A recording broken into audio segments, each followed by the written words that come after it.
Huwag ka mag-alala. Magiging maayos ng lagay niya. Halika na.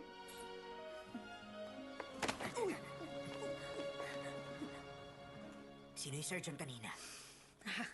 Hindi ko kilala. Ano ka ba? Kanina pa nga kayo magkasama, pati nung pasyente. Oo nga, pero... Cardiac arrest nga! Hindi. Hay, sino ba kasi yun? Oo. Ano bang naisip ko? Ba't ba ako pumayag ng dahil lang dito? Hindi naman ako yayaman sa barya lang. Nalaglag pa ang buwis eh.